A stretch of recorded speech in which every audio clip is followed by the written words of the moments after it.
Good morning friends, তোমরা সবাই কেমন আছো? আশা করি ভালো আছো, সুস্থ আছো। আমি মোটামুটি ভালো আছি। আজকে আবারও একটি নতুন ব্লগে তোমাদের সবাইকে স্বাগত জানিয়ে ব্লগটা শুরু করলাম। ঘুম থেকে উঠেছি সকাল সকাল, ঘুম থেকে উঠে অনেক কাজ বাজ ছিল করে সব কিছু, তারপরে চলে এলাম। অনেক জামা কাপড় গোছানোর আছে, এগুলো কাঁচা হয়ে পড়ে আছে, তো ভাবলাম এগুলোকে একটু গুছিয়ে দিই। আর ব্লগ ভিডিওগুলো তোমাদের সামনে শেয়ার করি প্রত্যেক দিন সকাল 10:30 থেকে। তোমরা প্লিজ আমার ভিডিওগুলো দেখো, আর যদি ভালো লাগে অবশ্যই একটা লাইক করে দেবে। তো এই যে জামা কাপড়গুলো সবগুলো ভাঁজ করে নিচ্ছি। আর আজকে খুব বেশি রান্নাও থাকবে না, খুব বেশি কাজও থাকবে না, ছোট্ট একটি ব্লগ। তোমরা প্লিজ দেখবে সবাই, আর স্কিপ না করে প্লিজ ভিডিওটা দেখো। আর সকাল সকাল ঘুম থেকে উঠে প্রথমে ফ্রেশ হলাম, তারপরে কাঁচা ছোলা মানে ভিজতে দেওয়া ছিল ছোলা, সেগুলো একটু খেলাম। সকালবেলায় উঠেই দেখবে যদি একটু ছোলা বাদাম, তারপরে সেই কি বলে ওগুলোকে, সোনামুগের যে ডালগুলো, তারপরে ভাতটা বসিয়ে দিয়েছি। ভাত বসিয়ে আবার চা করে নিয়েছিলাম, চা খেলাম। আর এদিকে ভাত হচ্ছে। তো আজকে বেশি রান্না থাকবে না, কালকে বিকেলবেলায় বেরোনো হয়নি, খুব বজ্র বৃষ্টি হচ্ছিল, একদম বেরোনোর মতো পরিস্থিতি ছিল না।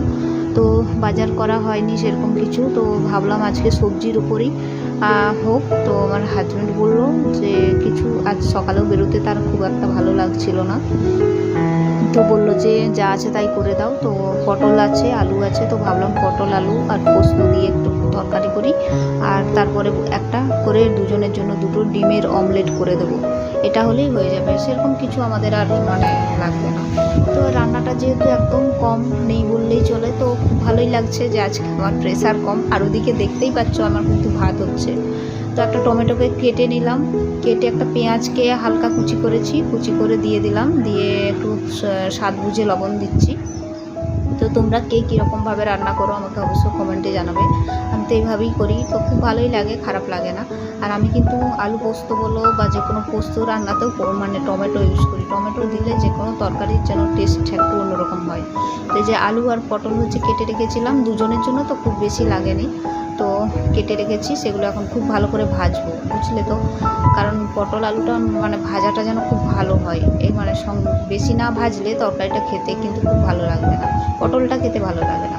আর এখানে এখন মনে হচ্ছিলো যে 2-4টা চিংড়ি মাছ যদি হতো তাহলে তো বেশ জমে যেত, কিন্তু কি করব, সকালবেলায় ভেবে তো লাভ নেই, হাতে নেই, তাই সেটা করার কিছু নেই। তো এদিকে রান্নাটা করে নিচ্ছি, আর কালারের জন্য একটু দিয়ে দিলাম কাশ্মীরি লঙ্কা গুঁড়ো, ব্যাস। আর লাস্টে কিন্তু আমি একটু হালকা চিনি অ্যাড করেছিলাম, যেহেতু টমেটো দিয়েছি তার জন্য। আর খেতে কিন্তু খুব টেস্ট হয়েছিল। তারপরে চলে এলাম, এই যে রুমটা একটু পরিষ্কার করবো, জামা কাপড়গুলো তো গুছিয়ে নিয়েছি। তো ভাবলাম ঘরটা ঝাঁট দেওয়া হয়নি, ঘরটা একটু ঝাঁট দিয়ে নিই। আর কারেন্টটা না প্রচুর আপ ডাউন করছে, কখনো যাচ্ছে কখনো আসছে। আর এখন হচ্ছে পুজোর সময়, প্যান্ডেল হচ্ছে চারিপাশে, তার জন্য কি বলো তো কারেন্টের এরকম সমস্যা হচ্ছে।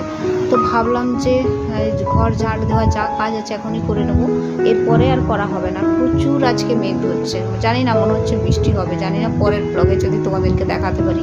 সত্যি বৃষ্টি হোক, আমিও চাইছি। এত গরম ছিল 2-4 দিন, আর এত ঘাম দিচ্ছে, তোমাদেরকে বলে বোঝাতে পারবো না। আমাকে দেখে হয়তো তোমরা কেউ বুঝতেই পারছো, পুরো ঘামে ভিজে যাচ্ছি একটুতেই।